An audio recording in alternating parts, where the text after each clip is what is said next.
Honours দ্বিতীয় বর্ষের সুপ্রিয় শিক্ষার্থীরা, আসসালামু আলাইকুম। আজকে আমরা শিখবো তোমাদের অর্ডিনারি ডিফারেনশিয়াল ইকুয়েশন সাবজেক্টের প্রথম ক্রমের অন্তরক সমীকরণের মডেলিং এই অধ্যায়ের একটি গুরুত্বপূর্ণ ম্যাথ। তো শুরুতেই আমরা আমাদের প্রশ্নটি খেয়াল করি। প্রশ্নটি বলছে বাতাসের তাপমাত্রা যখন, আর বলছে ভাইয়া খেয়াল করতে হবে, বাতাসের তাপমাত্রা যখন 20 ডিগ্রি সেলসিয়াস, তখন কোন বস্তুর তাপমাত্রা 10 মিনিটে ঠান্ডা হয়ে 100 ডিগ্রি সেলসিয়াস হতে 60 ডিগ্রি সেলসিয়াস হয়। 40 কত বলেছে ভাইয়া? 40 মিনিট পর বস্তুটির তাপমাত্রা নির্ণয় করো। আমরা এখানে দেখে বুঝতে পারছি যে আমাদের তাপমাত্রা হ্রাস পাচ্ছে না বৃদ্ধি পাচ্ছে। তাপমাত্রা 100 ডিগ্রি থেকে কত হচ্ছে? 60 হচ্ছে। তাহলে আমরা বুঝতে পারছি তাপমাত্রা হ্রাস পাচ্ছে।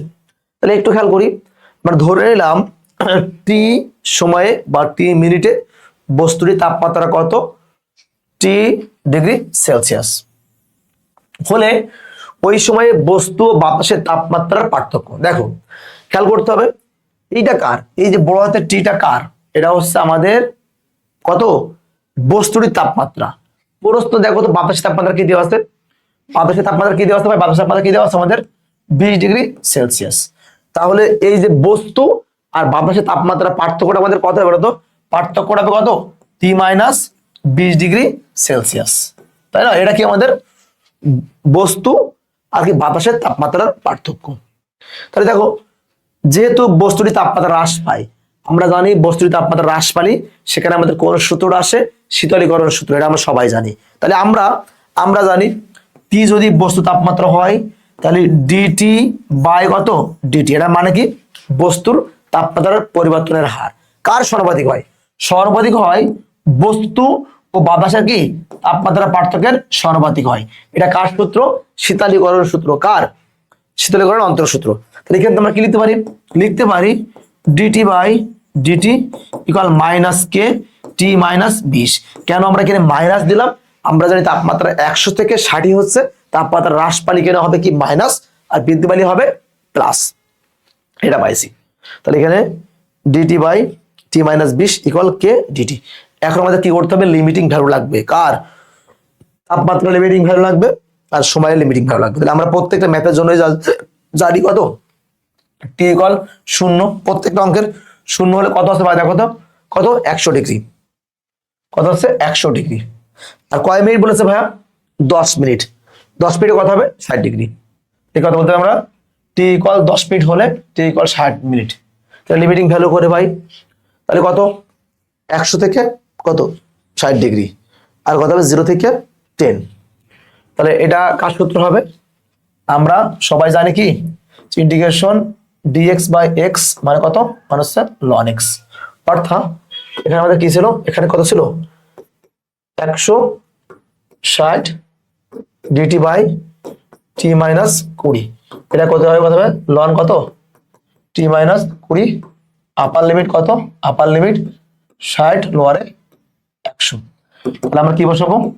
ln 60 minus 20 minus loan 100 minus 20। এটা বাম পাশে কাজ করছি না। এটা কত হচ্ছে? লন 40 মাইনাস লন 60। তাহলে ফাইনালি আমরা কত পাইছি ভাইয়া? আর এই পাশে আমরা কত পাচ্ছি? ডান পাশে এটা কাটলে কত হবে আমাদের? কত? মাইনাস কে থাকবে। তাহলে কত আমাদের? টি আপার লিমিট 10 0। তাহলে কত হচ্ছে আমাদের? একবারে লন 40 মাইনাস লন 60 ইকুয়াল কত? মাইনাস কত? 10k। মাইনাস দ্বারা গুণ করলে আমাদের হবে ln 60 মাইনাস ln 40 ইকুয়াল কত? 10k। মাইনাস দ্বারা গুণ করছি, অর্থাৎ বলতে পারি ln 60 by 40 equal 10k। Finally বলতে পারি যে ln 6 বাই 4 ইকুয়াল 10k। তাহলে এখান থেকে আমরা কি পেয়ে গেলাম? দেখো ln, একটু খেয়াল করি আমরা, 60 থেকে 20 বাদের কত হচ্ছে আমাদের? 100 থেকে 20 কেন? 40। আচ্ছা, এখানে একটা ভুল লিখছি আমরা। এখানে কত? 80 হবে। এই যে 100 থেকে 20 বাদ দিলে 80 হয়, 80। তাহলে এখানে 80 হবে, এখানে কত হবে? 80। তাহলে আমরা এই যে 8, তাহলে এটা 2 কাটলে কত হচ্ছে আমাদের? ln 2 ইকুয়াল কত আমাদের? 10k। ফাইনালি বলতে পারি যে k ইকুয়াল ln 2/10। আমরা কে এর মান কত পাইছি? টি পাইছি। তাহলে এখন আমরা একটু খেয়াল করি, আবার টি ইকুয়াল 0 হলে টি ইকুয়াল 100 ডিগ্রি। এখানে দেখতে পাচ্ছি আমরা কত কি বলেছে যে এটা কিন্তু আদি তাপমাত্রা না, তাহলে আদি প্রত্যেকটা অঙ্কের একই। টি ইকুয়াল 0 হলে টি ইকুয়াল কত? 100। আর কি বলেছে দেখো খেয়াল করি, কত? 40 মিনিট পর। তাহলে ফাইনালি আমরা বলতে পারি যে টি ইকুয়াল 40 মিনিট হলে কখন? সাপোজ ধরে নিয়েছি টি ইকুয়াল T1। আবারও সমাকলন করি, কত? 100 থেকে T1, এটা কত হবে? 0 থেকে 100, তো 0 থেকে 40। তো সেম ভাবে ক্যালকুলেশনটা আমরা করব। ক্যালকুলেশনটা একদম সেম টু সেম, কোনো চেঞ্জ নেই, জাস্ট আমরা যে মানটা পাইছি সেই মানটা আমরা বসাই দিচ্ছি। কত মান? হ্যাঁ, তাহলে ফাইনালি আমরা এখান থেকে টি এর মান, এখানে ক্যালকুলেশনটা এখানেও করা যেতে পারে। কত আছে এখানে আমাদের? ln T1 মাইনাস 20 ln 80, তাই না? একবারে, কারণ কি 100 মাইনাস 20 মানে হচ্ছে ln 80। তাহলে এখানে আছে কে 40 মাইনাস কে 40।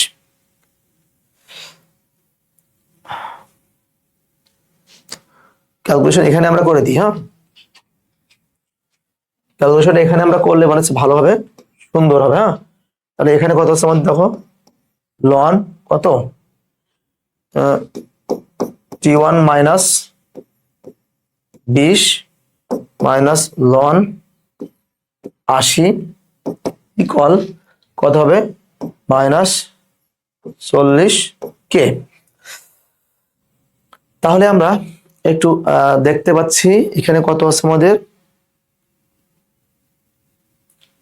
T1 ln 80, তাই তো? তাহলে এখান থেকে আমরা লিখতে পারি কত? ln T1 minus 200 equal ln 80 minus 40 কে। তাহলে এটা বাম পাশে থাকবে, ln 80 মাইনাস 40 কে, যে মানটা পাইছি এই মানটা আমরা এখানে বসাই দেবো। এই যে এই মানটা আমরা বসাই দিয়েছি। তাহলে এখান থেকে আমরা ln 80 এটাকে আমরা লিখতে পারি কত? ln 2 টু দি পাওয়ার 4, তাই না? এখান থেকে এটা কাটলে কত হয়? ln 2 না, আমরা জানি কত? এ লগ মনে করো 2, এটা কি লেখা যাবে? log 2 টু দি পাওয়ার মনে করো সাপোজ কি এ, ঠিক আছে, তাই না? অথবা কি বলতে পারি যে 2 log a মানে কত? log a square. তাহলে এটা যদি বেজে থাকে তাহলে কত? 4 ln 2 মানে হচ্ছে ln 2 টু দি পাওয়ার 4। তাহলে এখান থেকে এটা বাদ দিলে কত হবে? কত হচ্ছে এখান থেকে? কত আমাদের?